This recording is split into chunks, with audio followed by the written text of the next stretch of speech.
And good afternoon, America, and good morning, Australia. It's such a delight to be in your homes today on a Sunday, and it's Monday for me. We have a wonderful guest for you today, but before I introduce you to Deb, I want to remind you that you can find out about all the shows coming up on radiotoni.com, where you'll see all the information about our co-host and where to connect with them and find out further information. You can also make sure that you connect with the show notes. After we have done the show, you'll be able to see the podcast and the MP4 also available on Radio Toni. Now, I'm pretty excited today because I have a particularly wonderful friend of mine, Deborah Drummond. She's Canadian, and I can't wait to talk to her today. But before I do, I need to tell you about her. So Deb is an entrepreneur, and she is a pioneer in the world of natural health, and she created 2 companies in the field since her early 20s. She's practical yet creative and thinks outside the box to accomplish the goals needed for her clients and their achievements. Deb is very clear on her purpose. She sees yet you see it in all she does, whether it's coaching, speaking, training, writing, or listening. She's on point and will move you deeper and stronger into a position of being optimal in all ways. The only thing she loves more than rocking the stage is changing lives are her 2 favourite people in the world, her daughter Chloe and her son Ocean. What a beautiful name is Ocean. Nothing motivates her more than her beautiful and amazing children. Deborah is an acclaimed award-winning woman, hitting a #1 in multiple categories in the company she's involved with. She's achieved levels of numbers and achievements that have never been seen before, and she has esteemed success opening local and international markets. She has inspired, educated, and motivated audience of 10,000 plus to stand to their feet. Of course she has. As a well-known radio host, she's shared her knowledge on many aspects of life. In a private practice, she's worked with over 30,000 clients, moving them from physical states of optimal health. She's been honoured with numerous awards, nominations, and for her role as a woman in business. She's been on all sorts of amazing traditional media, including CTV News, CKNW Radio, and she's been a guest speaker at multiple events, including the Royal Bank of Canada, BC Children's Hospital, and medical associations. She's hosted many events, and she is mostly known for her inclusive heart, her willingness to help others, and her open door philosophy. Deborah is an amazing woman, and I'm so privileged to have her here today on Radio Toni Every Day Business. Welcome to the show, Deborah. Oh my goodness. Oh my goodness. I was sitting here feeling so honored to be on with you. And what an introduction. I have to say, wow, you've done some digging. You've done some digging, but absolutely. I feel like, I feel the same way about you. Look, it's a privilege to talk to heart-centered women on the show, and I do it every week, and it still fills me with joy and gratitude that I get to talk and share the awesomeness of other women in business on the show, and particularly today, because we're going to talk about how being a woman in business can affect your self-esteem. And I guess we don't talk a lot about this, and I'm absolutely delighted that we can talk about it today. So let's talk about self-esteem. But before we do, I want to give the audience a bit of a difference between self-esteem and self-confidence. And this is Mhm. according to Google, of course. The term self-confidence and self-esteem are often conflated. Confidence is a measure of faith in one's own abilities, whereas esteem is about our sense of self. It involves both thoughts and emotions and influences how we perceive others and interact with the world. According to Psychology Today, confidence comes from the Latin word fidere, to trust. To be self confident is to trust in yourself, and in particular, your ability or aptitude to engage successfully and at least adequately with the world. A self confident person is ready to rise to new challenges, seize opportunities, and deal with difficult situations, and take responsibility even when things go awry. Esteem is derived from the Latin word estimare, meaning to appraise, value, rate, weigh, estimate. And self esteem is our cognitive, meaning in our mind and brain, and above all, emotional appraisal of our own worth. More than that, it is a matrix through which we think, feel, act, and it reflects and determines our relationship to ourselves and to others in the world. So just a slight difference in the wording, but today we want to talk about self-esteem in women. So Deb, what does self-esteem mean to you today, and what did it mean to you when you started out? Has it changed? That's a brilliant question. And I have to say, I was just talking to a colleague before I came onto the show today. And she's like, she's known me very many years. And she's like, oh, what are you talking about today? And I said, I got to tell you, it absolutely must be a reflection of where I'm at and what's going on for me right now. Because when this amazing woman, Toni, asked me, what are we going to talk about? Look, I speak about 40 different lectures. And she's like, oh, are you going to talk about brain health today? Are you going to talk about, I said, no, we're going to talk about how self-esteem and being a woman entrepreneur and the relationship between the two. And she's like, whoa. I'm like, no kidding, right? It's a whoa, it's a sit back. It's like a, ooh, let's sit in your seat and have that conversation. Because if you've been in business, you know that you've had to put yourself out there. And there is a split. When you talk about the difference between self-confidence and self-esteem, self-confidence can be very much fake it till you make it, or it can be Yes. fueled with learning. So you feel more confident after you Yes. read a book. You feel more confident after you leave your coach. You feel more confident after you've achieved the goal. But what took you to achieving the goal that, look at, there's 3 seconds before you go to sleep at night with your head on your pillow. And there's those 3 seconds or 30 seconds when you wake up in the morning Yeah. that are defining. It's like, this is you having a conversation with you. And so when I Yeah. think about what it was like when I first started, I mean, it was almost 30 years ago when I first started. I think there's a saying, there's a saying, right? It's called, I think I was full of piss and vinegar. It's a saying. It's probably a North American saying. But what it means is, I said to someone yesterday, I said, sometimes I think I was more brave 10 years ago than I am now. It's like, right? So, it's like, Absolutely. yeah. So I think the difference is growth. I think it's cultured. I think it's Yes. self-awareness. I think it's being willing to turn over rocks. And I think that the more you achieve for, the higher level you want to go to, guess what? Guess The what? heart, yep, the better Mm-hmm. your self-esteem has to be. And Mm-hmm. I know that it's always a challenge for me. For me to show up on the radio is mostly a challenge for me. It's not, Mm-hmm. I love it. I adore it. I love talking to people, but it's still a challenge each and every time I get on the radio. I challenge myself to talk about difficult subjects and have wonderful guests and go to the difficult places that we need to talk about to move forward. And so, obviously, when you started out, your view of yourself was very different to what it is today. But as you Mm-hmm. said, when you're younger, you're kind of a bit bulletproof. As you get older, you're like, "Ooh, do I really want to do that?" Mm-hmm. Well, and I Have think you it's found that? Oh yeah, sorry, I didn't mean to cut you off there, but I think as You're you right. start to get older, you start to peel off more layers. And I Mhm. think that there's depending on who you are, what your triggers are, your issues have been, your this, your that. Yes. I think everything comes into play. And so in the beginning, my nervousness was more around, can I do it? But as we start Yes. to get into our career, we start to define what it is. You know, what it is. Oh, Yep. I want to start a massage practice. Oh, I get this Mhm. epiphany. Oh, I'm going to do an aromatherapy home party company. And like I said, you're full of vigor, you're full of creativity, you're full of ideas. And you hopefully have people that are surrounding you going, you can do it, you can do it, you can do it.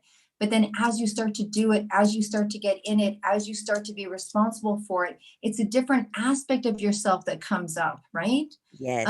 And so Yes.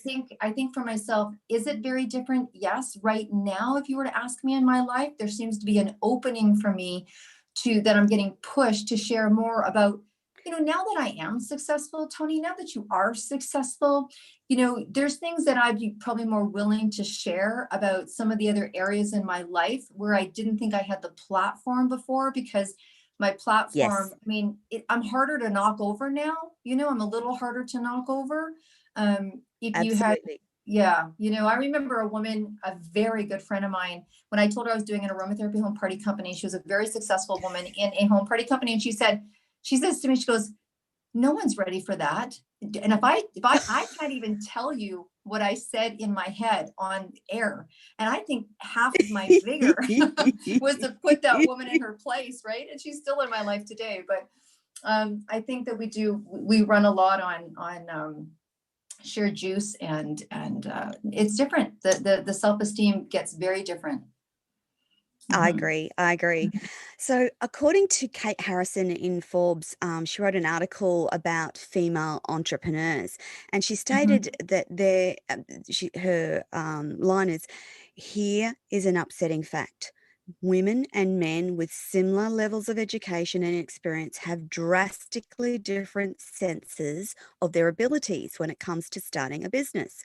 In one report, almost two-thirds of men were confident in themselves, while less than half the female entrepreneurs and their counterparts shared the same sentiment, as building a successful venture takes lots of effort and resources, and frankly, a certain amount of blind faith and optimism. Believing in yourself or having self-esteem is essential building block to success. So, Deb, why do you think it's Mm. harder for women Mhm. to value, rate, and appraise themselves in business? Why is it harder? I know I've felt that, and I'm sure you Mhm. have too, but why is that so, do you think? So without sounding sexist or that I'm generalizing, because there's an exception to every rule, Yes, and there's probably 10,000 yes, exceptions to what I'm going to say right now. But yes, what my observation, and I've worked with a lot of entrepreneurs, and I've been one for many years, is that men have the ability to define hmm, the difference between their emotional world and their business world, and they do not roll it over. Women, you hear it all the yes, time, like, I run my business from my heart. I'm all hmm, in. I'm like, I'm going to bleed for you. Men are like, I'm not going to bleed for you. I'm going to stay up till 10 yeah, or 11 o'clock or 12 o'clock or 3 in the morning to get this project done or these contract signs. Absolutely, because that's my role as a business person, where a woman would stay up till 3 in the yes, morning because they love you, they care about your family, they're all in, and they want to be needed. Men don't have that yes, blurry mind. And so I think there's a line that women have to learn. I mean, I certainly hmm, have. I've had my heart broken. You talk to a man in business, I'm like, have yes, you ever had your heart broken? He's like, in business? And I'm like, nuh-uh. yeah. He's like, not really. I've had a jerk screw me over, and I put him in his Yes, place. We don't talk like that. So I think no, I'm not saying if it's an asset or a deficit, because I believe it's both. it's I believe it can be absolutely. both. But leading with your heart and learning to be masculine in your decision making and your business role is a quest for women, because we get it It blurry. is. We're like, Yeah. Does that help? I think that's very, Absolutely. yeah. I know that for me, that journey to understand the value of me, the value of what I Mhm. do and what I bring to the world has been really challenging. So I'm wondering, you've been an entrepreneur for a very long time, and it's wonderful to have your expertise on the program. So I'm wondering, over the course of the years, what value ideas have you struggled with over the years? You mean, so I just want to define so I answer you correctly and give value, but can you explain to me what you mean by value ideas? So it took me, it's taken me a while to recognize that what I do on Radio Tony has value in the Ah, world. okay. Don't dismiss what I do as Mm, some little part-time gig, because it's mm, not. It's a professional production where I talk to amazing people and I give value back to the world by doing that. So I struggle with that, because I absolutely. often, I don't mean to be derogatory to men, but often men will come back and say, "Oh, I can do this on NBC or da da da da da da da." So there's a dismiss what I do, that it's not Mhm. value, it's not relevant, it's Mm, not important. mm, So mm. that Right. struggle. So I'm wondering what of those ideas that you've struggled with. Absolutely. Absolutely. And I'm going to tell you, I think that uh, it that it it's a weave. There's times in your life, Yes. I think for women, pending what's going on the outside of our world, Uh-huh. sometimes very, very much depicts our emotional positioning. And so I talk about it in the relationship to posturing, right? Mm. And very defining. I had to learn how to Yes. define the line but when I woke up in the morning to how I felt to how I played in my business. And, there is that Yes. saying, fake it till you make it and whatever. And sometimes I think, as most people, you would put on your smile, put on your this, put on your that. In relationship to value, though, I'm going to tell you, I'm so blessed. I'm co-producing a book right now, 20 Powerful Women in Network Marketing Tell All. The criteria is a minimum six-figure income to multimillionaires. And we had a conversation Yes. yesterday for 20 years. Now you're talking women that make millions of dollars in their chosen Yeah. profession, that when asked to write a chapter in a book that claimed them to be powerful, the reflection that women, that process that they went to, that we spent 2 hours having the most powerful conversation yesterday, was very insightful. Because I think it's Yes. difficult, and myself included, when you ask some of the stuff that I've done, Mm. is that there's a that line between those words, the powerful, the valuable, the deserved, the worthy, Yes. sometimes comes back to a place of, a woman yesterday was talking about an incident from when she was a child. And so I Yes. think that because we are women, claim Yes. it, own it, rise above it, be strong in it. I've had to love all aspects of myself. That's been a Yes. journey. But in relationship to value, it has been posturing, and it has been posture. It really just has been a lot about learning how to posture. And I'm going to Yep. just I know I'm rambling, but I want to tell you, there's a piece of a movie. There's a piece of a movie that's life changing. And I've gone and seen this movie a number of times, bought the movie. Two people bought it for me because I talk so much about it. And it's one of the recent movies called Creed. And it's when Yes. Balboa takes the new Apollo Creed's son to the mirror when he decides to train Yes. him. And he's like, Yes. and he says, look in the mirror. And he says, that's the opponent you have to win. That's Mm. your opponent. It's you. Absolutely. And I'm like, Hmm. bring it on. I Yeah. think for women as well, it's very much your mindset is bounced back in you. Key. Key, Hmm. key. It's absolute a key, that mindset, and working on that mindset and getting it right is Mhm, key to everything in business, from mhm, my perspective. So, mhm. Deb, I know that you've worked with lots of women and lots of women entrepreneurs. What are some of the ways that you recommend to help women make sure that they keep their self-esteem high? Absolutely. There's a couple of things that I recommend. Look, I've been Mm. in business for 30 years, like you shared.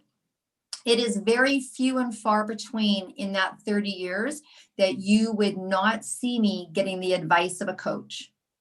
And I believe in this. If you want financial advice, go to a professional in finance. You want business advice, you go to someone successful in business. You want advice on maritally, you go to a relationship expert or someone who's in a relationship that you admire. And I think one of the things that we tend to do is that we bleed those as women and we go to one source for one thing. I go to a Yes. coach in my business, in my specific industry. I go to an emotional intelligence coach every once a month, Mm. once every 2 months to keep my emotional world in check. I go to Yep. someone else every 3 weeks for something to in relationship to health. I go to, so I think that if for me, that's been one of the key factors. We've heard it 1,000 times. Oh my gosh, have we heard it 1,000 times? But please, Yep. who are the people that you are calling? Who are the people you're sharing your Mm. inside world with? And who are the people that you are going to? It doesn't have to be your partner for everything, but you better have Yes. people that are ready to help move you to the next level, right? That's very important. Absolutely. Mhm, I was going to say, mhm, Deb, that's one of the key things that I've learned in 2020 is about the people that you surround yourself with, who's in your tribe, who are your 5 people mhm, or 10 people even that you go to. So that is a business person, mhm, a business strategist, a financial person, a personal coach, and then all the other elements of your life. It's like I come from a medical and nursing background. So the thought of someone going to get their broken leg fixed by a general surgeon is mhm. abhorrent to me because they do general stuff. What you need to fix your leg is an orthopedic surgeon. It's just like that in business, isn't it? It And is. I find too that as I grow and learn, I need to change the level of people that I have in around me. So I find that the more I learn, the higher level of coaching or information you need.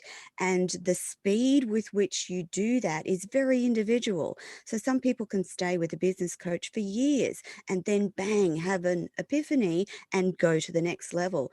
Mhm, I'm kind of a bit of I like things to go fast. So I'm a fast mhm, learner, fast action taker. And so I'm finding this year that I need to keep leveling up with the people that I take advice from and that I talk to, which is, I never would have. I didn't expect that. So that's one of the key learnings for me in 2020. So, one of the other things that I wanted to talk about today was according to Catherine Kaufman's research, women make up more than half the labour force in the United States and earn almost 60% of the advanced degrees, yet bring home less pay and fill fewer seats in the C suite level across the world, mhm, particularly mhm, in male dominated professions like finance and technology.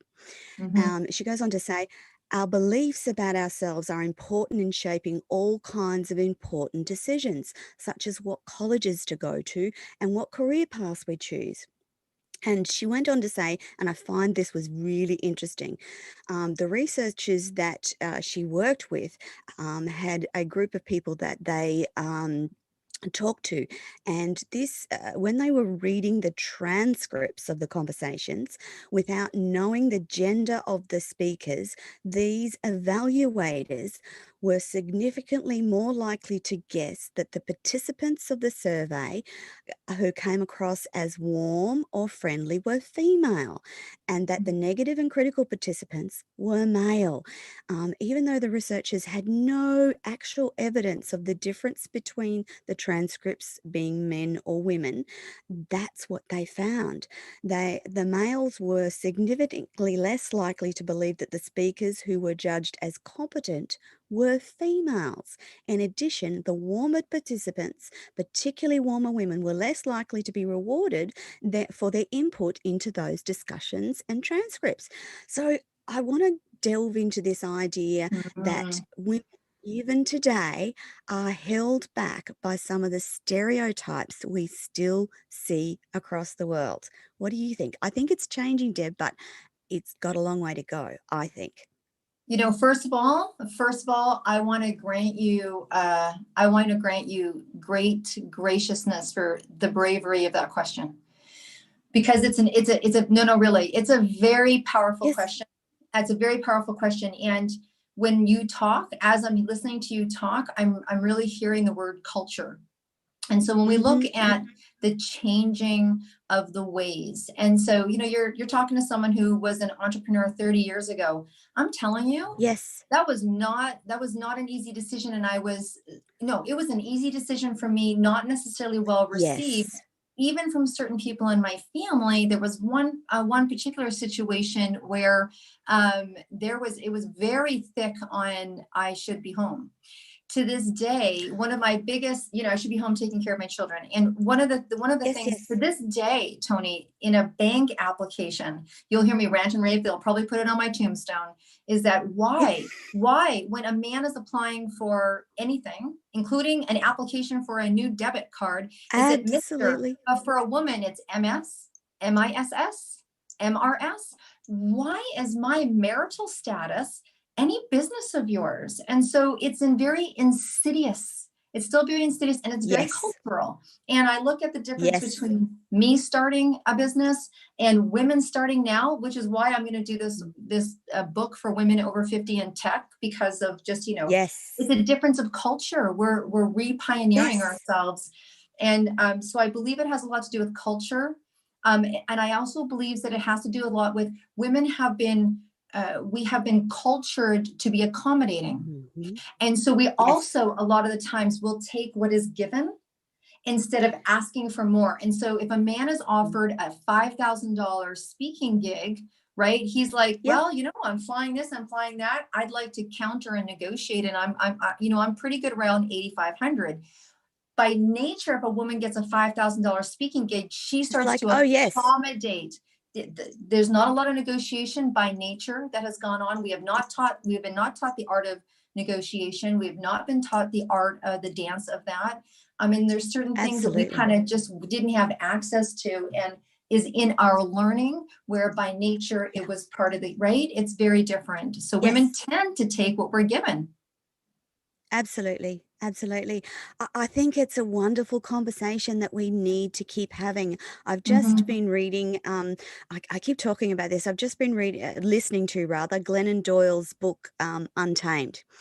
And there's conversations in her book are completely amazing, particularly when we talk about the traits of men and women, and the concept that we should have human traits Mm-hmm. versus male Mm-hmm. and female traits, Mm-hmm. because we need our men to be warm and sensitive and introspective and loving and kind. They're not feminine traits. They are traits of a good human being.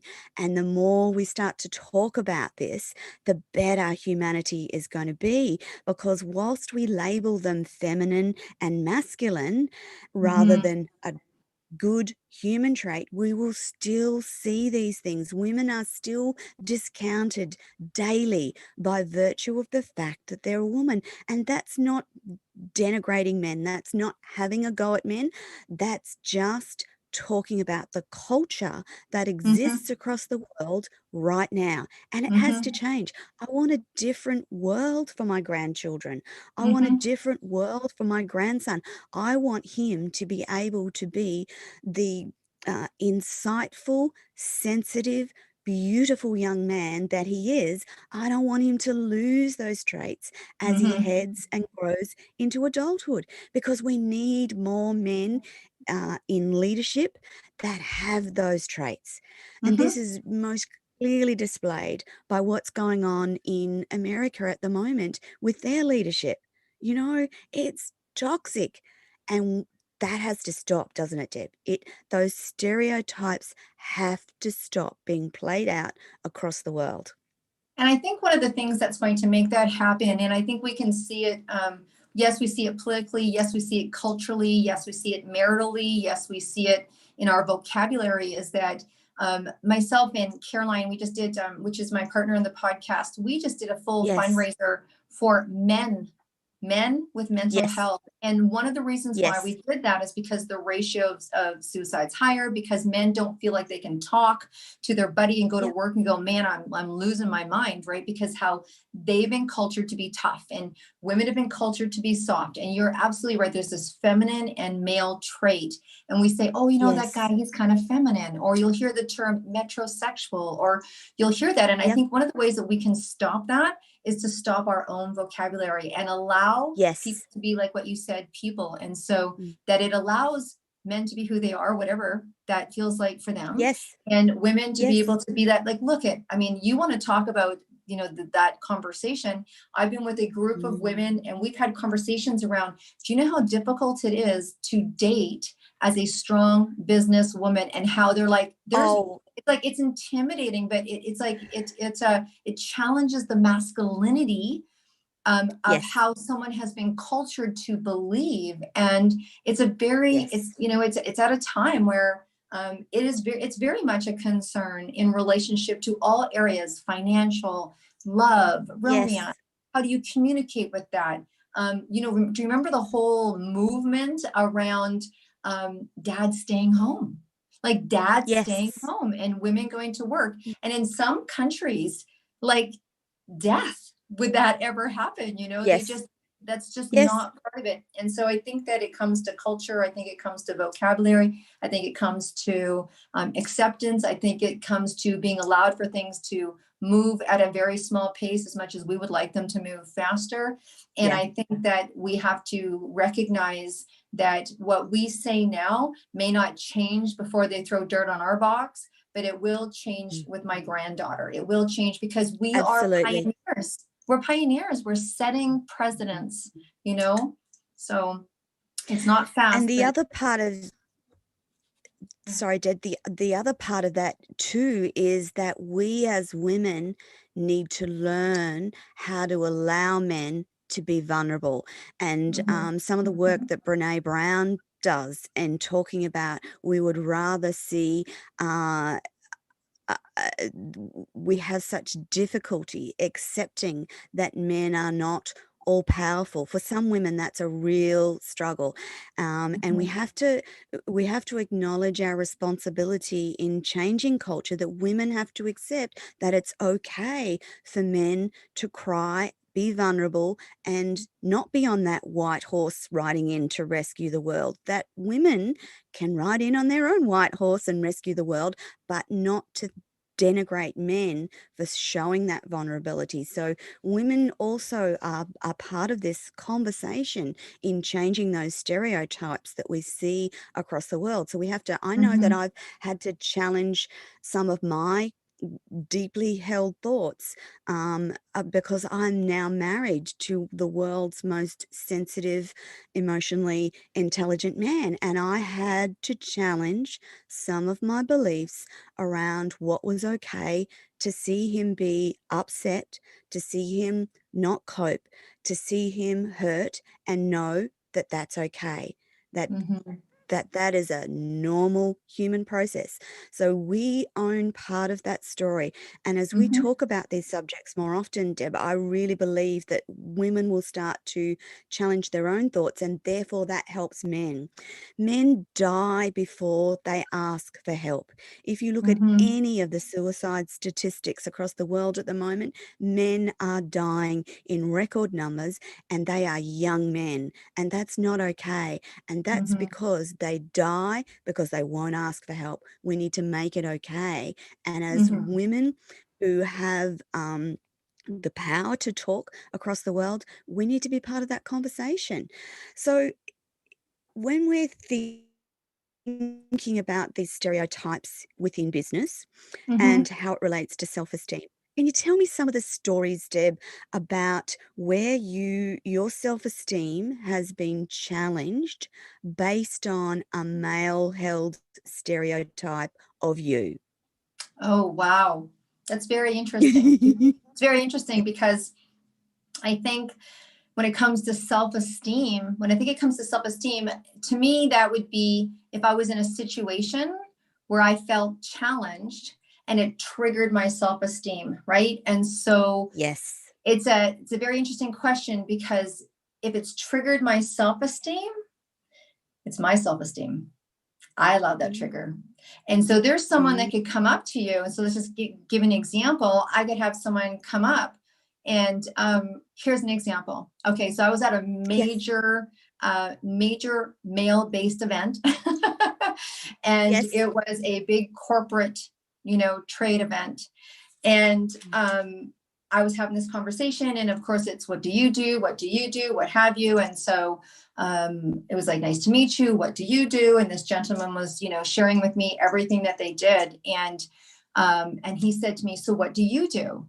And I said, well, I distribute, I just chose to talk. I wanted to talk more about my brain work that night. So I said, well, Yes. I teach a brain lecture called Brain Health is Sexy, and I distribute a memory enhancement product from Princeton University. He goes, what do you do? And I said, oh, I distribute an anti-aging product from Princeton that helps with neurological integrity, and I teach lectures on brain. I'm not going to tell you. He said, can you just stand here for a minute? Can you just wait? I said, okay. And he ran and he got his friend. And he brought his friend back. He goes, go ahead, ask her. And he goes, what? He goes, go ahead, ask her what she does. I guess you're never going to guess what she does. So this guy says to me, so what do you do? I said, I distribute anti-aging products for Princeton University for around the arena of neurological integrity and teach brain health. He's like, wow, he put his drink down. Now, I'm giving you a true scenario. His jaw dropped. That's great. But I would assume if he was talking to a 50-year-old man in a suit with a tie and said, what do you do? And this gentleman said, I teach brain health and distribute neurological products for Princeton University. He would have been, that's very interesting. Why don't you tell me more? But I think it was a very obvious scenario where he's like, what do you do? Then he grabbed his friend, ask her, go ahead, ask her. Right? So I think in those situations, as I stood there, I was like, good on you, girl. And I kind of stood on my own. And Yes. I'm like, I think that's very interesting. I said, why don't you give me your card and I'll call you? So it was very shocking to him that I was talking and coming across maybe, very professional, very science-based. Yes. Right. And so I think that's just that, that's one of many different scenarios. But when I say, oh, I own a massage studio, no problem. I own an aromatherapy home party company, no problem. I'm authoring a book on women empowerment in this industry, no problem. But when you have more of those kind of male-based conversations, or your posture, it can be more difficult, because I think, in all honesty, they're not maybe used to it, or they don't know how to respond to it in a way. Because it kind of takes everything off and it puts you in a level playing field, and it might not be something that people are used to. So does that help? Oh, that's fantastic. I love that story. That's wonderful. I know, since I've been doing this work, actually, I keep having conversations with men about the fact that this is more than a podcast. This is so much more than that. And they immediately, when I say what I do, men immediately take it to a podcast. They like dumb it down. And I find that incredibly fascinating, because I'm always saying, oh, no, actually the podcast is the byproduct of what I do. What I actually do is in the broadcasting realm. And they're like, oh, oh, really? I had a wonderful conversation earlier in the week with a younger guy, and he was so lovely to talk to. He was so excited that that I was talking to him, and his comment was, "I noticed the first time that you spoke, we were part of a bigger networking group." He said, "I noticed the first time that you spoke that your sound was incredibly professional." And he said, "That made me curious." He said, "Here's this middle-aged woman with the best sound, a professional microphone, and presenting in this way." And I'm like, "Yeah, I don't know how to be any other way. But from his perspective, a young male looking at an Mm-hmm. older woman in a Mm-hmm. seemingly technological space, he was Mm-hmm. fascinated. He's like, so Mm-hmm. how does this work? And how does that work? And how do you do da da da da? And I was like, well, blah blah blah blah blah blah. And he's like, Mm-hmm. "Well, that's seriously amazing. I don't think it's amazing because that's what I do. But Mm-hmm. yes, very much that surprise from the men who are completely bamboozled that you could do something and pivot in your life in your 50s. And I think that Mm-hmm. we as women, as we age, and you'll know this, Deb, there's a certain wisdom that comes with age that gives you a self-esteem that is irreplaceable. It Mm-hmm. gives you a confidence in yourself because you suddenly that you know what you're speaking about is based on real life and the wisdom you've gained over those 30 years in Mm-hmm. business or whatever. So, Deb, Mm-hmm. I want to know from your perspective, Mm-hmm. what's been the funnest thing about being a woman in business right now? So what are some of the exciting things that Mm-hmm. you are seeing happening for you and your business right now? Because I know that you do so many amazing things. It might be a little difficult to put it into one, but but I want the audience to understand what an incredible life you've created and the exciting things that are still happening for you even after 30 years as a woman entrepreneur. Right. Thank you for asking that question. I want to say something before I forget, because we've been talking a Mm. lot about the difference between masculinity and femininity. And I Yes. want to say, as a woman who has been in business for a long time, and Toni, I think you're going to really relate to this, and I'm pretty sure you will, Yeah. is that there's been many of us that have had to kind of, and I hate this term, kind of man up before we go into an event. Yes. And for me, that's been guarded up. Okay. It's been guarded up. And Yes. one of the big quests for me as a woman who's been in this business for a long time, that I had to fight for my right to be able to sit at the table. I had to fight for my right to be able Yes. to walk across that stage, which is why I'm very drawn to the sector that I'm in, because that sector produces the highest ratio of millionaires in North America for women, and Yes. because it's an equal playing field and what have you. But what I want to say is that one of the detriments that I actually have done myself, and I'm actually talking myself back out of it right now, is because I've had to be Yes. guarded, because I remember the second month of dating this gentleman, and I was really, like my heart was kind of opening, and they said to me, Yes. you're really intimidating, and it just broke my heart. And I thought, do I have, and they were being, and I totally respected it. And I was Yes. like, Yes. okay, do I, Yes. I, Yes. like, I took the information in, and I was like, do I have to play smaller? And this dance between being guarded, being smaller, being feminine, being masculine, letting this open more. My God, it's just a mental exhaustion when you think about it. But if I can say Yes. anything, it's that if you've had to get strong, if you've had to have those battles, if you've had to what have you, um, don't lose the power of the femininity. Like don't Yes. feel like that anymore, because there's been an evolution of women like us that are paving the way so that you get to be who you are, not one or the other. And so for me, Absolutely. where I'm at right now personally is creatively just really coming back to that person. And I'm at a very creative stage in my life right now. So Yeah. what's happened is I'm feeling really good. Right now there's a book, there's a book that's Yes. happening. There's going to be a series of books happening. I'm co-producing them with this crazy amazing woman. Her name's Caroline. And we've got, our podcast and our books happening for women. Yes. We're doing a book for women in business. We're doing a book for men in business, and we're doing a book for women in business, and specifically network marketing. It's a specific sector of business. Yes. For It me right is. now, yes, it is. And then for me right now, if I kind of let out a little bit of a secret without having you sign an NDA, my darling, is that I've been pushed 6 months ago, by the universe. Some people get that. Some people think I'm crazy, but Yes. I'm having massive brain drops and suggestions and ideas, and it's all coming out that I will be producing something next year. It will not be necessarily in my field. It will be a product. It is going to be in the health and wellness and beauty sector.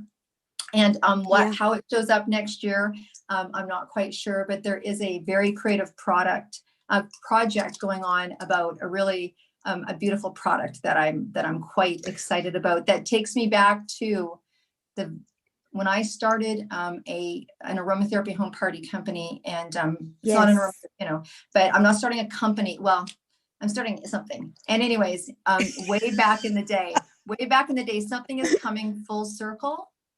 And Yes. it's coming back full circle. And now with 25, 30 years of business experience, it's going to just be done differently. And so there's a Yes. creative project. There you go. How vague is that? But more to be revealed. Well, Dot, dot, dot, dot, dot. I'm always excited about the things that come from your creative mind, because I I wish that I'd discovered my own creative mind back in my 20s, because my creativity is only bubbling to the surface now. And I'm very much like Deb in that my brain just goes bang, bang, bang, bang, bang, just dumps ideas in. And then I've got a big ideas folder on my desktop, and I have to put notes into that Mhm, folder because mhm, I cannot physically keep up with the things that the mhm, universe is sending my way. And I find it blowing that this happens. And gosh, if we could teach women in their 20s that about living in the flow of your life and about mhm, creativity and abundance, teach them about self-esteem and standing in their own sacred space and being who they're meant to be, and not posturing and not entering into those ego-based conversations. Like, we would have an amazing world, because I absolutely believe that women in the next decade will rise mhm, in beautiful ways and change the world, because we've had enough of a patriarchal society. We've had enough of ego based male leadership across the world. It has to change. It has to change for our grandchildren. We have to live in a different way. We have to embrace each other in a different way. So that means thinking and being different. And so I get really excited every time I talk to Deb about what's going on in her mind and what she's got coming up in the next year. I find it incredibly exciting.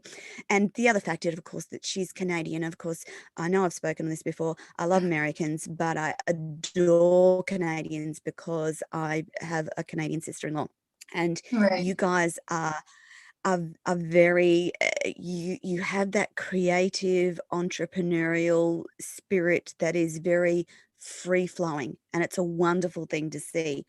So we're down to our last 5 minutes already. All right. All right. I can you like I love the Mhm, work that you do in the brain space, and I thought I'd mhm. like to end the interview with just a quick overview of your work in that space, because it's incredible and I want the audience to know about that. Do you reckon you can do that in 5 minutes, Deb? Yeah, sure. In 5 minutes or less, absolutely. Let's do this. First of all, I want to invite you and all of your listeners.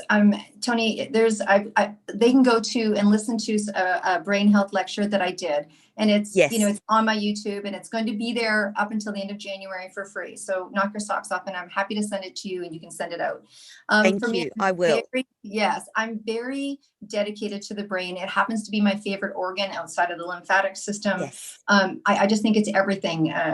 Mindset Yes. as well as acuity is so important. And being in the health field, I love Yes. cells. I'm kind of geeky. I'm a geeky science chick, people. And I She love to, is. yeah, I am. Amazing one. I love to reverse the age of people's cells and to reverse Mm. the aging of the brain. I mean, oh my gosh, isn't that, people are like, oh, it's like the limitless world. Absolutely. And I'm like, but to Yes. be able to just have a strong brain. So if I could share with anybody around having, I believe in supplementation for the brain. I really do, Yes. because we live in a world of modernization. And so, of course, I distribute a brain supplement that stops the aging progression in all of my years of studying. I'm sorry if it sounds like I'm endorsing my product, but I am. Because in all of my research, there's Because never it's been powerful. anything. Yeah, there's never been anything that has stopped the loss of neuronal integrity so easy and so quickly. And so I'm absolutely happy to talk to anyone or anything about that. But if I was to give people some, if I was down to my last 30 seconds and you're like, Dad, we're off the air in 30 seconds, I would just beg people, please stop eating gluten. Gluten's an inflammagen, and inflammation is not good for the brain. And so there's things, yeah. So what I could tell you is, man, there's so many things that I'd love to tell you about the brain, but inflammation is We have to do another really, show, that's all. yeah, we can do it about brain health, but it's very detrimental. And supplementation is absolutely, in my opinion, essential. And to get down to that microtubular and stop it from unraveling so it can charge your neurons, and your neurons can keep you dancing till your 80s. Like, imagine having the memory of what you used to do in your 20s and 30s, in your 70s, 80s, and 90s. And you know what? It's possible. It's possible with a little bit of a life change and a little bit of supplementation. It literally is possible. I don't forget my keys. I don't wonder where my glasses are. I just don't have those experiences. And, people my age do. We expect it, right? Yes. So we can age Yes. reverse. I guess my claim to fame is we can age reverse, and it's very important to do that. Mm-hmm. Isn't it exciting, Deb, that some of the technology and innovations coming in the health space are truly mind-blowingly amazing? So you and I can realistically look towards a future where we will live easily into our 90s and 100s. And that's pretty darn exciting, don't you think? It's incredible. I've been called in a derogatory manner a hippie for so many years, and now I'm called a professional, Oh, successful hippie. No, it's okay. Look at my kids, they didn't eat out of a microwave, and this was 20 years ago, and people thought I was crazy. They used to call me yes, Shirley MacLaine, and all sorts of things, right? And I used to talk about yes, aromatherapy and gemstones, and I've been gluten-free for 30 years. People are like, you're out of your mind, lady. yes. And so it's okay. Things catch up, but it is vast. It is absolutely vast, and it's really incredible. Absolutely. And the quality of life, Yes. different. Yes, quality. Yes, yes, Mhm. absolutely. Oh, Deb, we are completely out of time. It has been an absolute joy. I am so privileged to consider you as a friend, and I'm so grateful that you took the time on your Sunday afternoon to talk to Radio Toni and Everyday Business. I'm sure there will be more shows in the future. I have some exciting news myself, which I'm going to talk about probably just before the end of the year, but not quite at the moment because I'm not organized to do it. But Deb, thank you for Oh, you mean taking you're the not gonna? time to come on. Oh, good. I'll tell you about it in an email. Yeah. That's what I was gonna say. Oh, you're um, not gonna blurt it out like I did without an NDA and being all ridiculous. So, darling, it was a no, absolute. Go ahead. Go ahead. no, I'm incredibly grateful that Mm. I know that you're really busy, and I am really grateful that you've taken the time to come on my show and spread your amazing wisdom to my audience today. And thank you. You're welcome. Absolutely, anytime. And Vancouver, Canada welcomes you Yes, anytime. I've been to your gorgeous country a favorite number of city times. in the world. Absolutely, you're more than welcome here. I'm sure I'm going to be having a chance to interview you. Now that you've kind of dropped that, I'm going to be able to interview you, and I'm super excited about that. And thank you so much. Women in business, it's such an important topic. It's so multifaceted. If I can leave anything with anybody, it's like it's a long journey between your head and your heart. Just love yourself, and if It you is. know, just have someone you can call and cry to. If you're a woman in business, Yes, have someone you can pick yes, up the phone and call and cry. That's it. yes, absolutely. Cry your way all the way up to the top. All Deb right. Drummond, thank you so much for Thank you being on so much. Radio Toni. That's our lot for this week, audience. Thank you so much for listening today. And I will be back later today with Christine Stow at 7 p.m. Pacific time. But you've been listening to Radio Toni Everyday Business with Deb Drummond from Vancouver in Canada. And that's my lot for this show. Thanks, TJ. Over to you.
Good evening, America, and good morning, good afternoon, Australia, rather.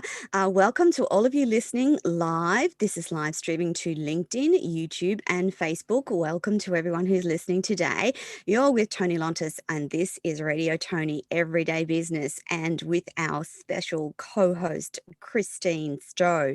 Now, just a quick reminder, if you want to find out any information about the show, please jump on to radiotoni.com, where you will see all the information that leads directly to our amazing co-hosts with any offers that they might have and any of our downloads. So that's radiotoni.com. You can also friend us on Facebook. Radio Toni has its own Facebook page, and you can find us on YouTube, Pinterest, LinkedIn, and Twitter. So that's about covers us for the social media wrap up this morning. Now, I have with me a very excited Christine Stow, but before I introduce you to her, I need to tell you about this amazing woman. Now, Christine is a speaker, author, and community consultant. When Christine found out something was wrong with her little baby daughter at 3 months of age, she had to reinvent herself. Since then, she's been elected to council, written her own story, completed an MBA, established support programs, and a special school. From lab tech to sales to carer to councillor, she now speaks to women to help them find their passion, uncover their purpose, and turn it into business gold, supporting women to be empowered to make a contribution while working around their unique responsibilities, to realize their true value. Christine likes to say life is about choices. You choose how you live each and every day. She chooses to wake up and live the best life she can, to wake up. She wakes up grumpy every day at what life has thrown her, then with Imogen's disabilities, or she can wake up and embrace each day for the wonderful day that it gives. It does not make a difference if Imogen is sad or happy, so she might as well be happy and make the best of her life. She will not be defined by Imogen's disabilities. So, Christine, good afternoon and welcome to Radio Toni. Yeah, good afternoon and good evening to the listeners in the USA. I've been particularly excited to have Christine on the show since she first agreed to co-host with me. She has an amazing story, and I thought today that the best way to start is start at the beginning. So, Christine, tell me about you and your life up until this point. So, what was growing up like? What was early adult life like? So we're going to need more than one show for all of that, obviously. I know. Lucky we have more than one show, though. Hey, that's right.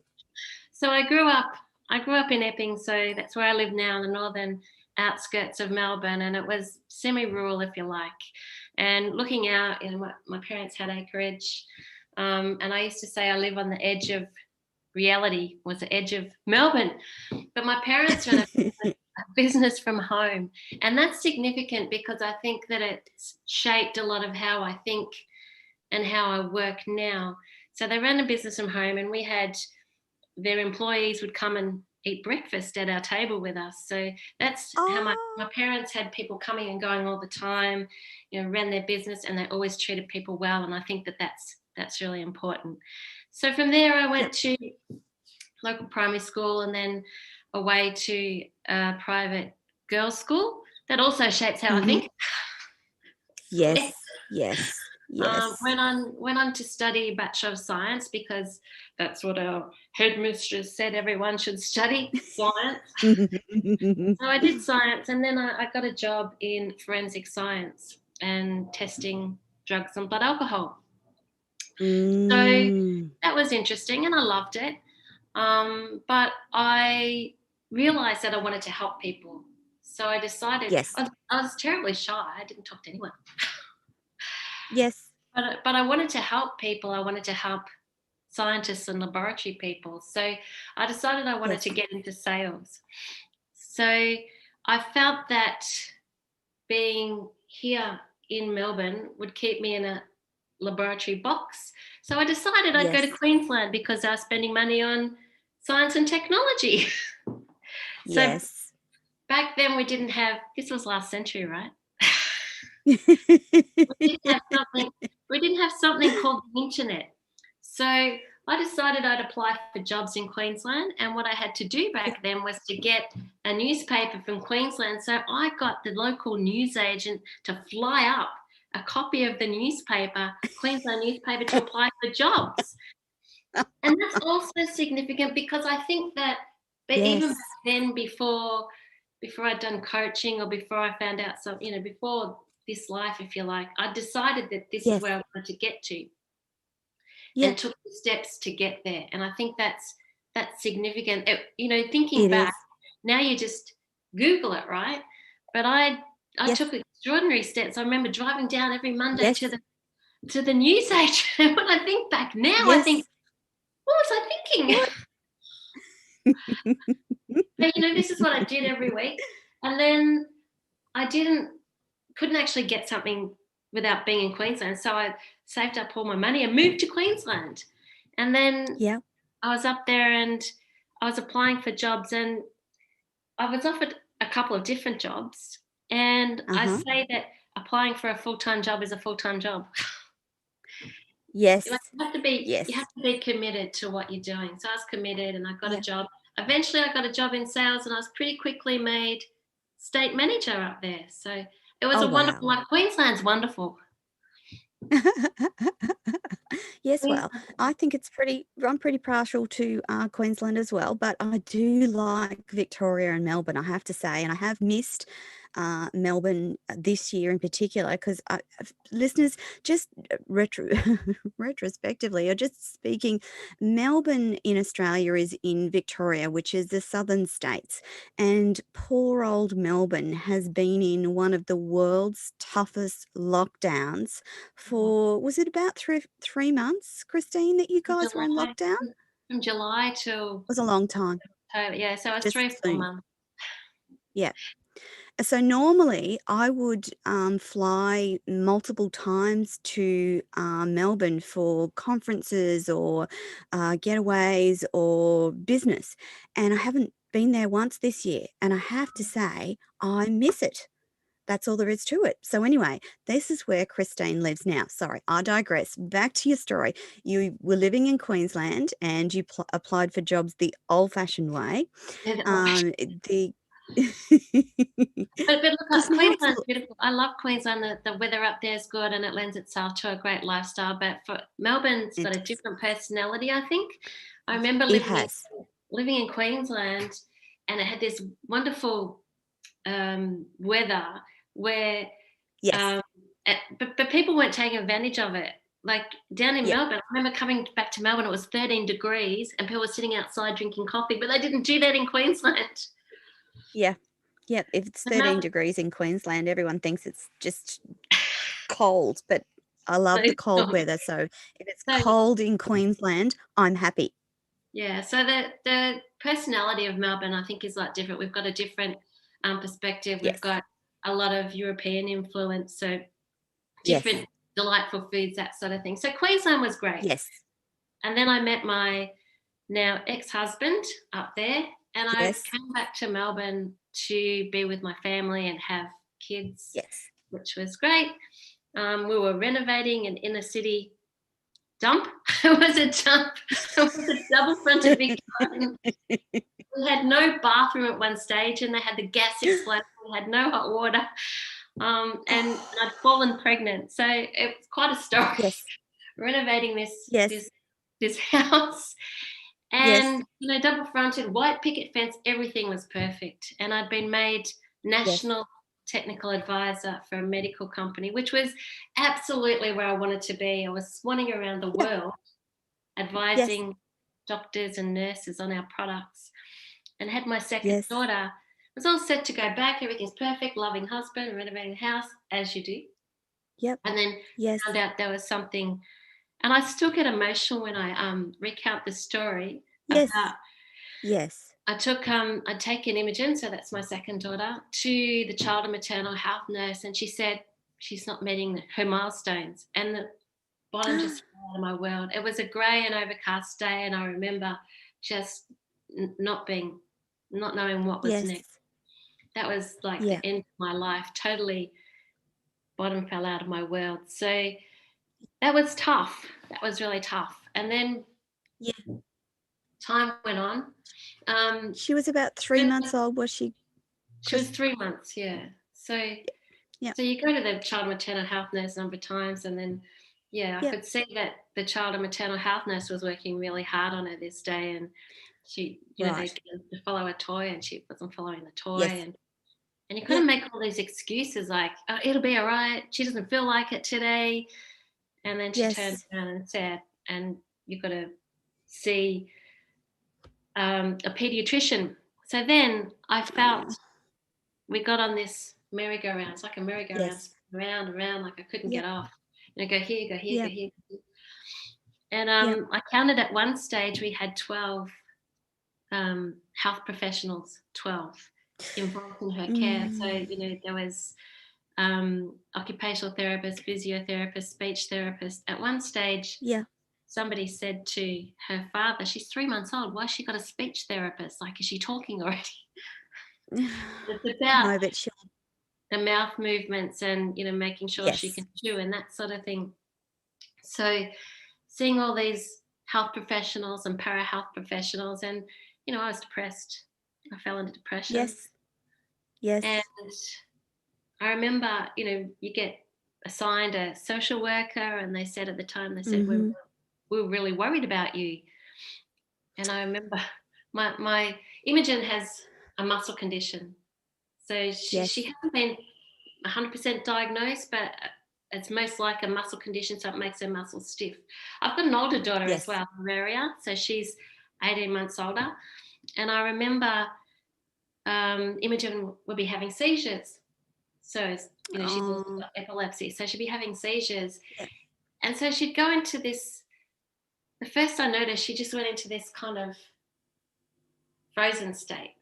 And I took her to see Yes. the doctors a couple of times. They said, we don't know, we have to diagnose, we have to do tests. But, they couldn't see it. Like, I couldn't get her to the doctor when it was happening.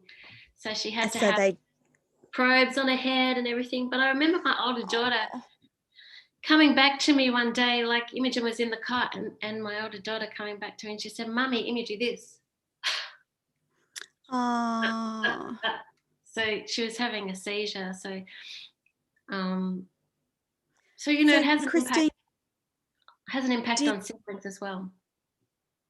did Imogen have the seizures before the maternal health nurse said that things are not right? So she'd been having, so you thought you already had an inclination that something was not quite right? I did pretty much from the start, because Yeah, okay. she was jumpy, but it Yes. wasn't like, Yes. the child and maternal health nurse came at 3 days, and I said, well, Yes. she's jumpy, and they said, oh no, she'll settle down in time. She'll Right. settle down. But Mhm. she was very jumpy. So I guess you have an inkling in the back of your mind. The other thing is that But she's you got, don't want to. yeah, beautiful baby. The first one was, you don't know what you're doing, and the second one, this is going to be right. I've got this. Yeah. It didn't turn out that way. Yes. Yes. But Yes. when I brought my older daughter home, put her into the car Mhm. seat, and she just kind of flopped Yeah. into place. When I went to put, in Yes. retrospect, thinking about Imogen, when I put her in the car seat, she was a bit Uh-huh. harder to get the car seat on. Okay. And then before the child and maternal health nurse had said that, I recall her being difficult to dress. Like, she's stiff, Okay. stiff Mhm. to put Mhm. her clothes on and things like that. So in retrospect, there were signs, but you don't. Yes, but you Just don't. don't know. Yeah. So that And was. so Christine, have they got a name for the muscular issue that Imogen has? So it's called Schwartz-Jampel syndrome. So it's a genetic Okay. thing. It Yes. means the muscles are stiff, and Schwartz and Jampel were the two guys that identified this condition. So with her Yeah. stiff muscles, the first thing, her finger, the thumbs sort of stuck in her hands like that. Yes. She couldn't pick things Yes. up. But it affects all sorts of things, like mouth for chewing, and so she doesn't speak. Yeah. She's 20 now, and she doesn't speak. Yes. Yes. Mhm. Oh. Is she still at home, Christine? Yes, she is. Yes, she's here with me So now. she's still Yeah, she's yes. watching TV. Yeah, she doesn't walk or talk, but she's the boss of the house. Yes. Everything Fair revolves enough. around her. And if she doesn't like it, she's like, "But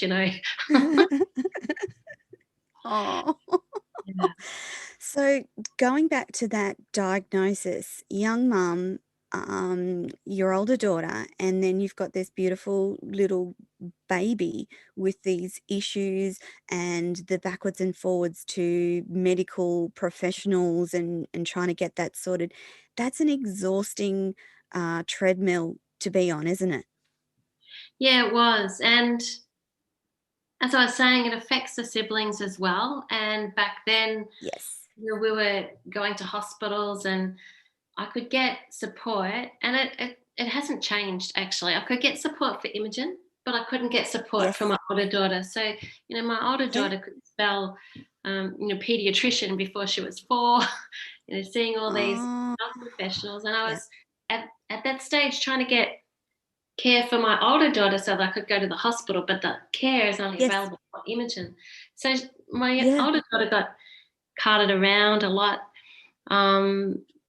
as part of that process, but it also affects the older child, because if you can imagine, if you've Yes. got siblings, you get to interact with your siblings. So I Mhm. noticed that my older daughter didn't get to play make believe or work some of those things out that you do with normal siblings. So that's one of the first impacts, I think. And there's other Yeah. impacts as they grow up, they're not Yes. growing at the same rate. Yes. And also when my older daughter got to be a teenager, Yeah. she was a bit more held back, if you like, because, I couldn't just go and Yes. take her where she needed to be to hang around with other kids. Yes. My older daughter would go to a sibling group, and she Mhm. said that the kids at school don't understand. She said, but these kids in the No. sibling group Yes. understand. It's like normal to them. They get it. Mhm. Yeah, they get Mhm. it. They get it. It's like, hanging around with other parents that get it. Yes. You can't get it unless you get Yes. Yeah, yeah. Yeah, yeah. Yeah, yeah. it. So that was a So journey. So from there, it was, the social worker said at one stage, "They're very worried about me." I remember being upset and crying over Imogen, yes. and the social worker Yes. coming and saying, she's looking at you going, "What's wrong, mummy?" She's like, "What?" Like, so Yeah. she can perceive things. I had somebody visit me one Yes. day. She was looking at this guy like, "You're a stranger. Like, what are you doing in my house?" So, so she says So everything perception. with her facial expressions. Yeah. So, Oh. so then time went on, and I figured that I'd want to find a way. I was going to Yes. get back into the workforce. My background had been science, national Yes. technical advisor. I couldn't go back and do that because I, Yes. had all this caring. I had to cancel the care that I had. But on the other hand, I think that having Imogen allowed me to stop and smell the roses. So I was Yes. on the corporate trajectory. This was everything Yes. I thought life was meant to be, but then I had to stop. Uh-huh. And Yeah. I think it's a blessing, because I was Yes. able to then stay at home with the children. Like I wasn't then, putting them in care and racing off to work. So I think Yeah, it's yeah. a blessing. I got to meet people that you wouldn't meet otherwise, very Yes. wonderful people in, disability and Compassionate. care. Yeah. So Mhm. Imogen got an interchange family. So that's a family that Mhm. looks after her. They would look after her one weekend a month from when she was Oh, a little dog. yay. Yeah, and Yeah.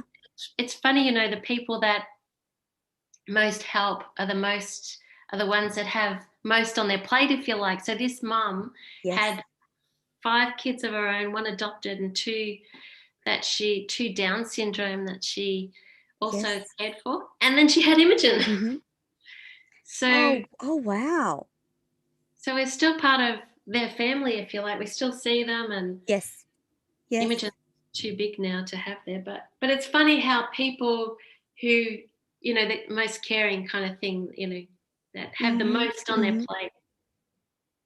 So, So do you get yep. respite care now that Imogen's older?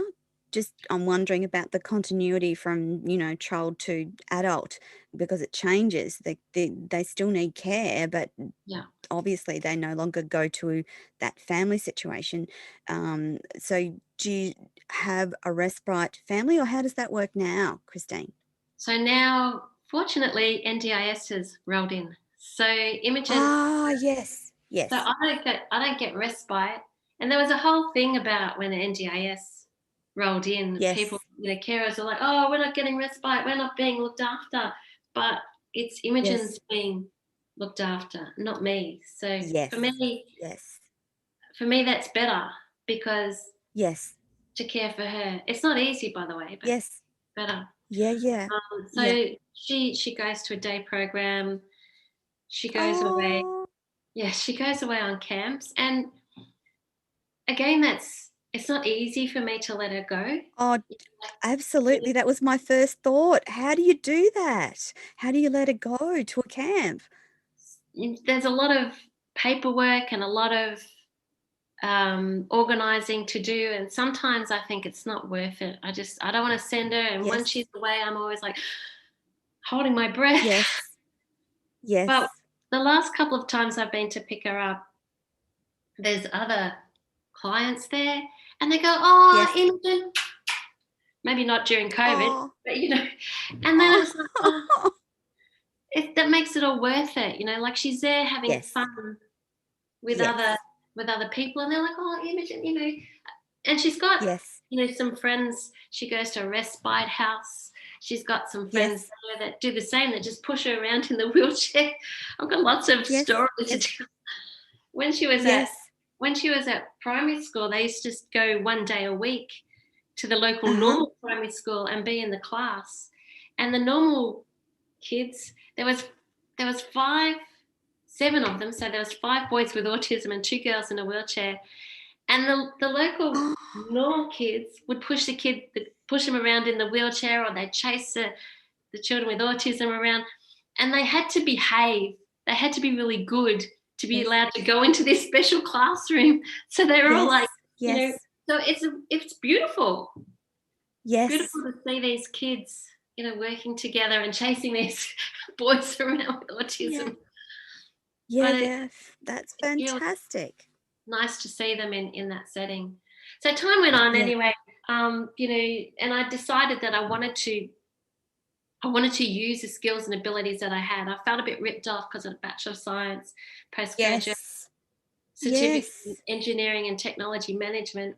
So I looked around for where I could get back into work, and I took a role as coordinator for Northern Region Disability Network, because I wanted to learn Uh-huh. about disability. I wanted to learn about what Yes. services Of were here. I didn't course. know anything about disability. And Yeah. you spend time, I would look at people and say, going through this with Imogen, that's not me. No, this is where, that's Yes. them, Yes. but we're going to get Yes. out of this.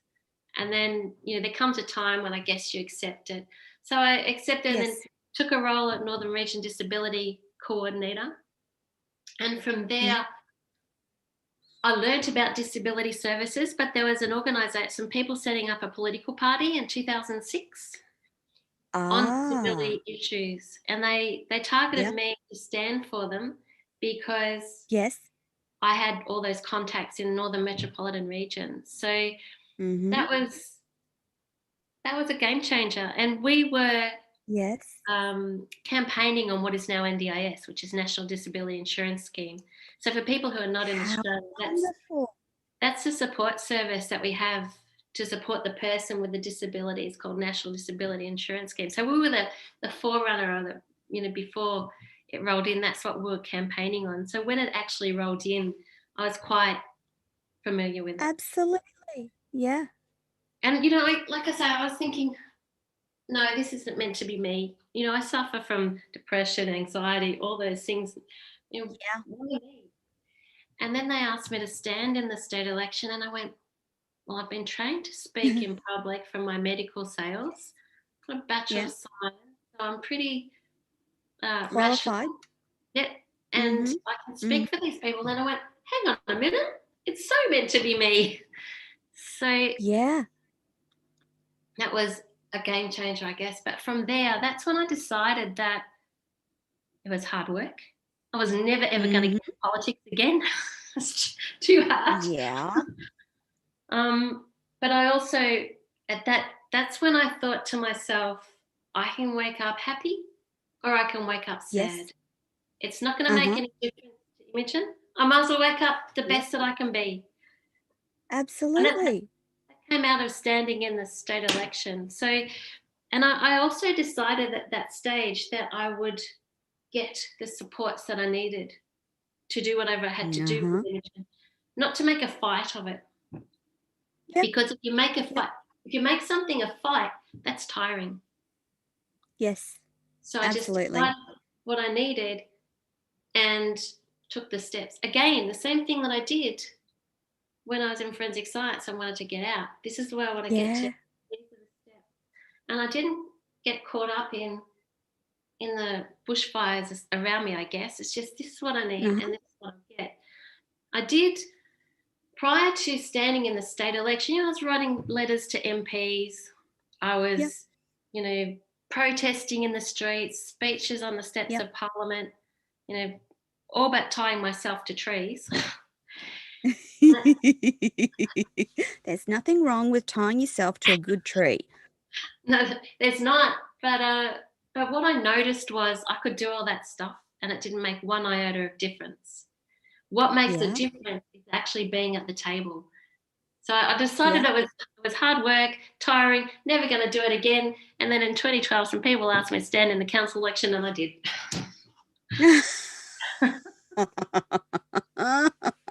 So it is actually sitting at the table that you get to have an influence on those decisions. So I think Yes. all this experience leads me to say we need more of us to be sitting at that table. Yes. Absolutely. Christine, what was the difference between state politics and local politics for you? Was state politics your ability to have a bigger voice versus local politics smaller voice, or were they just completely different? I'm curious. State politics, it was a political party set up on disability issues. So we had that kind of big, grand Yes, great big. impact, if you like. We didn't actually get anyone elected, but we were there to stand. So Yeah.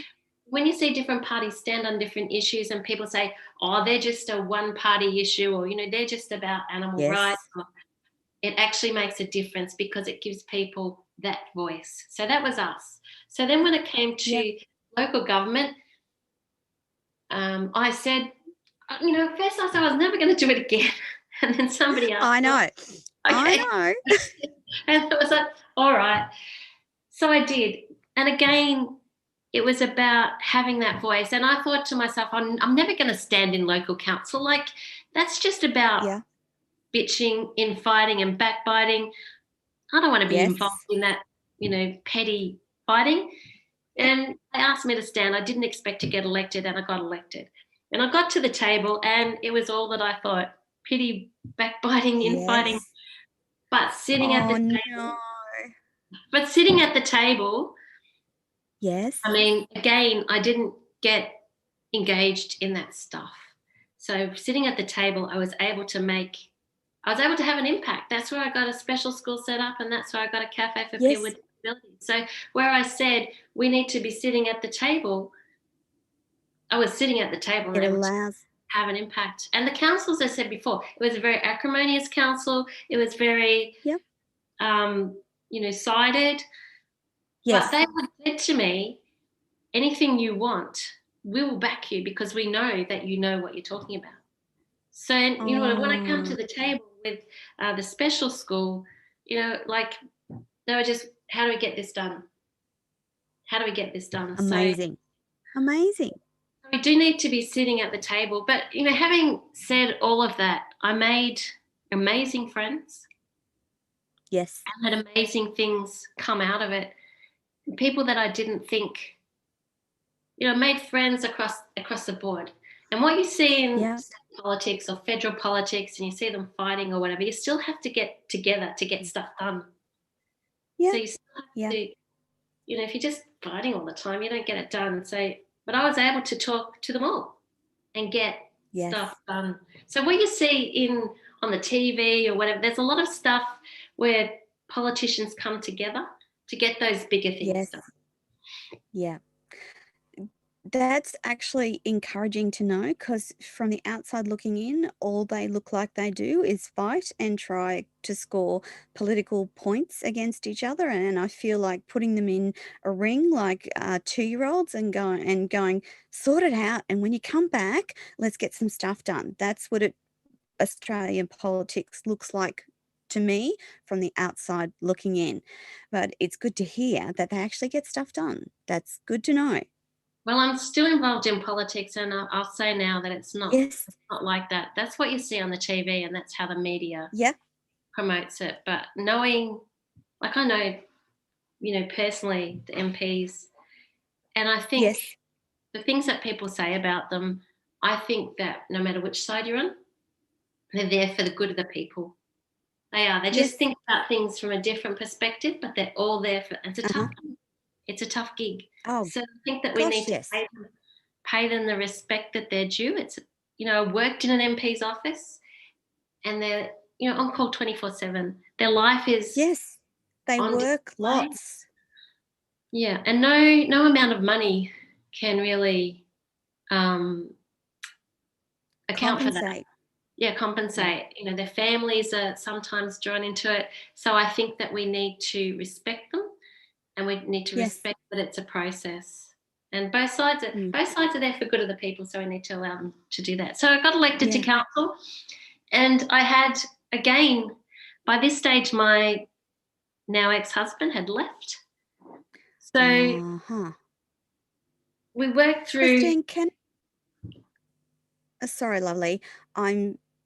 Was the reason he left difficulty dealing with Imogen's diagnosis, or was it other things? No, it was other things. It was Yeah. other things. And I don't like to say it's dealing with Imogen's disability. Maybe that had something to do with Yes. it, but I don't think that's fair on Imogen, because Yeah, that's yeah. her responsible. But he Yeah. had his And she's not. no, she's not responsible. It just is how it is. Yeah, yeah. So, but by now he'd left, and so I then was elected to council, and I had Okay. a decision to make. How was I going to do this? Oh my God! Yeah. I got elected. That's my first thought. Yay, you got elected to a council. Hubby's just left. You've got the beautiful Imogen and a younger daughter. How do you make that work? Oh my God. That's right. And the funny thing was, we'd kind of anticipated that it was going to happen, as in the other Yeah. councillor and myself. And Imogen had major surgery coming up. She had a rod put in her back because she was. Oh no. So Yes. So the VEC rang me. So they're the people who organised the countbacks, which it was a countback. Yes. Mm-hmm. And said, oh, so there's going to be a countback on this day. And I said, it's no problem. Imogen has to go to hospital, but they're only going to clean her teeth. And they'd sent me the wrong letter, and she was going to have this rod put in. Oh, Christine. Yeah, thinking back, That's terrible. She had a rod put in her back. She was in intensive care. Yes. It's a big deal. Big deal. And she came out of intensive care, and then she crashed again, and she was back in intensive care. And at the end of the 2 weeks, and she was still in hospital when they had the count back. So I had the interchange mum come and sit with her, and drove out to the council, and I got elected. So then I had the decision to make. Yay. But yes, so came out and I got elected, and then it was like, back in hospital. Now what? I've been elected to council. I had some reporters ring me to ask me about it, but I was like, here I am sitting in the hospital again. Yeah, anyway, looking after Imogen. Yeah. So then Imogen came out of hospital and she had care, but at this time I was like, this is an opportunity.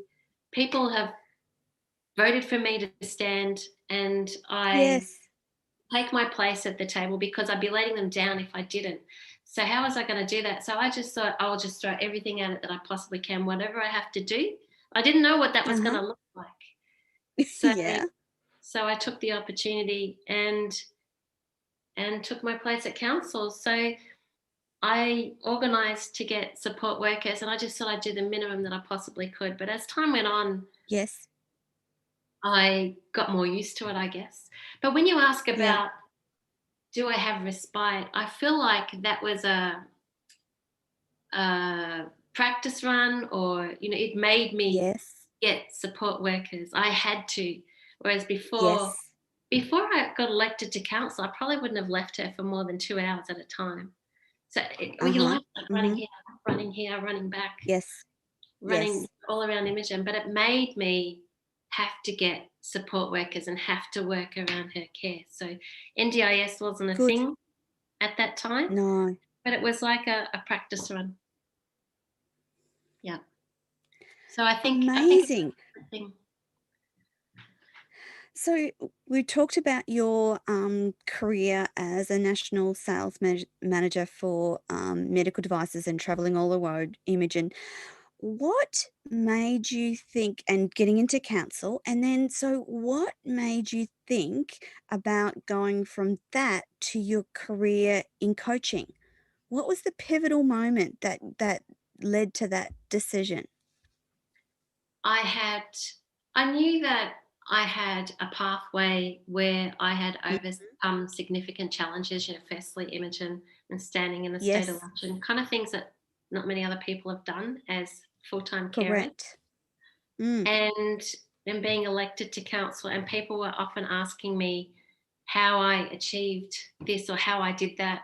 So I wanted to be able to help other women in my position. I don't want another woman to feel like they have to, in a caring position, or, with disability, or at the end of their career, perhaps, they're being made redundant, something like that. I don't want another woman to feel yes, like that's the end of their life, or to be defined by that. I know yes, that I have the ability to light the pathway for other women. So I yeah, did a coaching course so that I could formally do that with other women. So that's yes, what led me to that, because I want other women to, I say I won't be defined by Imogen's disability, and I want other people to know that they don't have to be defined by the challenges that they're faced with.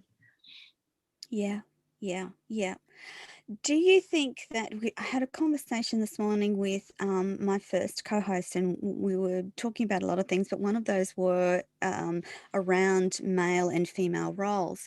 Now, it's my understanding that many, many women are the sole carer for their child or young adult with disabilities. Do Mm. you see that changing with support of NDIS, or do you think that's one of those things that's going to remain with the mums in the stories? It depends if we're talking about the mums or if we're talking about support workers. So if we talk about carers as Yes, the carers, yes.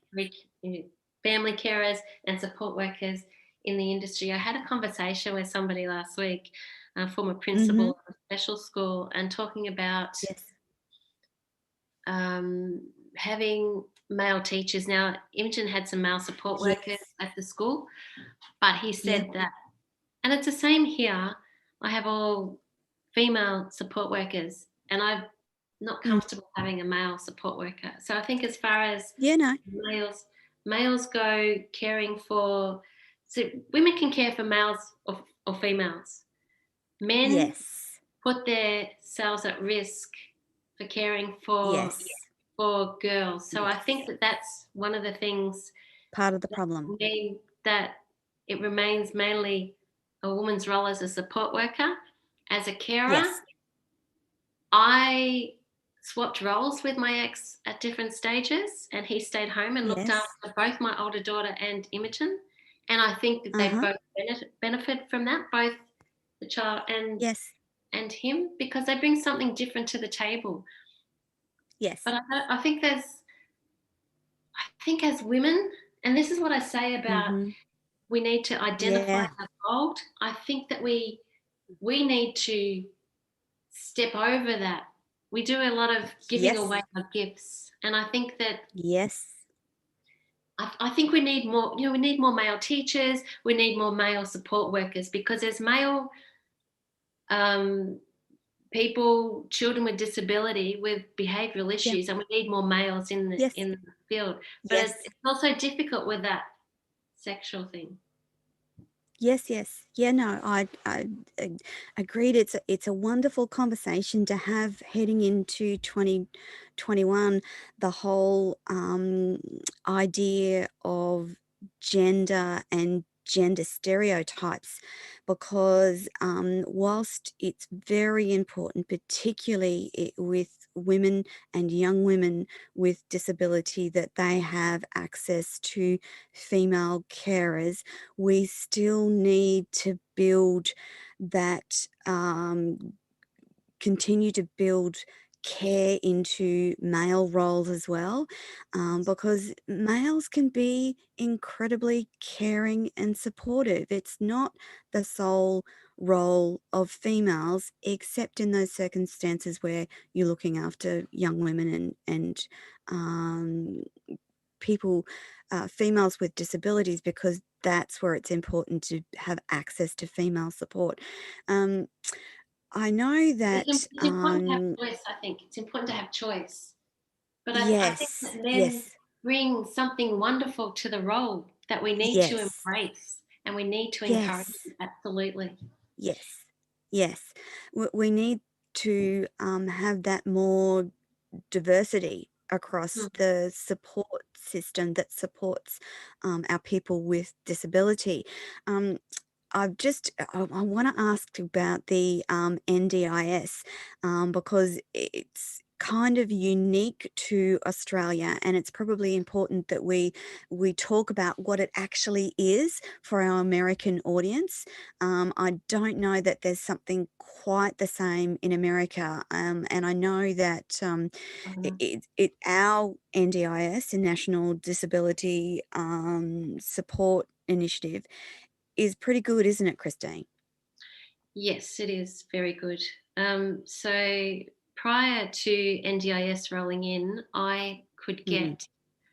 I got support to sit on council provided by Yes, the council, but outside of that, yes. I could get 5 hours a month. 5 hours a month Oh, to go out, socialize with my friends. So that was oh, when, back in the day, when it was supporting the carer, if you like. So now yes. the support is around It Imogen. supports the person. Mm-hmm. Mm. Mm-hmm. So as much as people, we were talking earlier about, having the carer supported or the person supported. So now it Yes, has a package. So it's about her disability and it's about her. yes. So our NDIS is about supporting the person to live as near a normal life as possible. So They can. Yeah, I yeah. don't know I don't think that there's anything like that in the US. I don't know what I'm else is pretty comparable. sure there's not, So because she's it. got a package to support her. So if I think about, it's not what I'm doing. So I used to have to write down No, everywhere I no. went. Used to have to, Yeah, think about, am I doing this? Am I going there? Are they paying that? Now it's about Imogen. So I think about what would yes, it be like if she was normal, if my life was normal. So, and yes. it's a significant package to support Good. her. But I still think too that it's not easy if you're a carer, even if you're in Australia, it's not easy to hand over that Yes. care. Eh, So money's that was nice. my next question. That was my next question.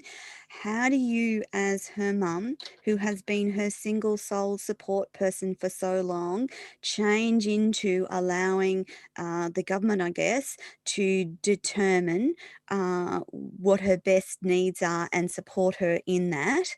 How do you let go, Christine? As her mum, how do you let go?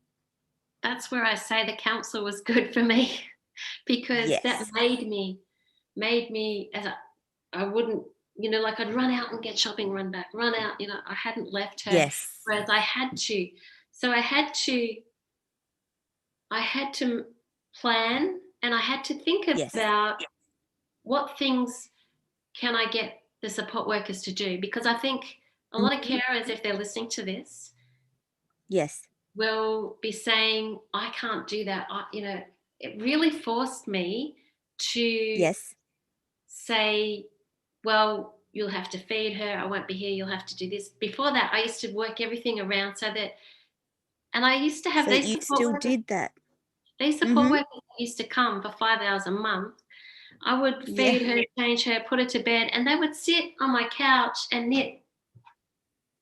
So that I was doing handstands and backflips, pirouettes, so that they could sit on my couch, and I'd be like exhausted and relax. And I think that's it's not easy to do. It's not easy to hand it over, but I think that if there's anything that I can say for carers, you need to practice it. Yes. To make some of those hard decisions, and it's still not perfect. But you get more of that.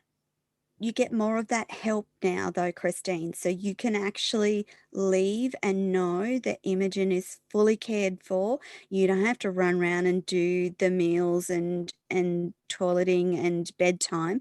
You can just go and know that she's going to get the care that she deserves while you're outside the house. Yes, but it takes practice and it takes organisation. So as much as but within the NDIS, it's a lot more flexible. So I can get those workers to do more, whereas the other ones would come and just sit on my couch. But I'll just tell you a quick story about after I'd been elected to council and I went away to write my book. I went away to write the book. Yes. And I went away with Natasha Denman for the 48-hour author. So for a weekend, it's going to go away and write this book. And it was down the peninsula, so 2 hours out of Melbourne. And this was the first time that I'd left Imogen. So I'd been running around with council, just up the road if I needed to be. This was going away for a weekend, still in Melbourne. So I had everything organised. I had support workers come in for the weekend. And I had everything laid out, the food, the medications, had a backpack on a wheelchair with a key to the house so they could get in the house. The support workers had been here. They knew where everything was. I'd been away for 2 hours and the support worker rang me and said, there's no key to get in the house. So everything was like planned. Everything was, organised, but it fell over. So this is where I'm saying that you can organise and you can let go, but there's still things that can still happen. So I had a key hidden in the garden. So here I am on the phone, 2 hours away. Thank God for that. Trying to direct the support worker to where this key was in the garden. It's not there now, by the way. And it looked like she was never going to find it. Was I going to drive back? And next thing the support worker goes, oh, your other daughter's here. It's like I was so focused on Imogen, I forgot I had another daughter. And she turned up with her key and got her into the house. So I think as carers, we have backup plans to backup plans to backup plans. Like I also have my parents and keys, and I'd forgotten about my older daughter, and the siblings are so important. Yeah, I was just going to say, in all of this, how does your older daughter cope with all of this, and how involved is she in Imogen's care? So over the years, she's been very involved, and she would stay home and look after her at times. She's now moved out of home, and she said to me, what do you think about moving out of home? And I said, I think that's a good idea because you get to spend time. Yeah, like I want her to have the best life that she possibly can, and I've done everything in my power to make her as resilient as I can, because one day she might have to make decisions for Imogen, and I need her to be the best that she can be.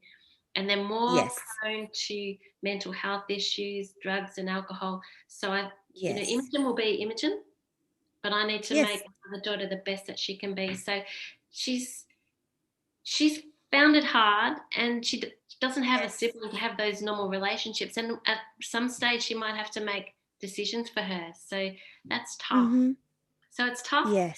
She has been very involved in her care, but now she lives out of home, and I support her in doing that. Yeah. Oh, fantastic. We are down to the last 3 minutes, and I wanted to talk to you about Grants Made Easy and a few other things, but I think I'm going to park that for next week because I want to really delve into that whole discussion. But you've got a really powerful mission, and I actually think that this is a very beautiful way to round out the end of the show. So I want you to tell our audience about your beautiful mission, Christine. So I have a mission to light the pathway for 1,000 women.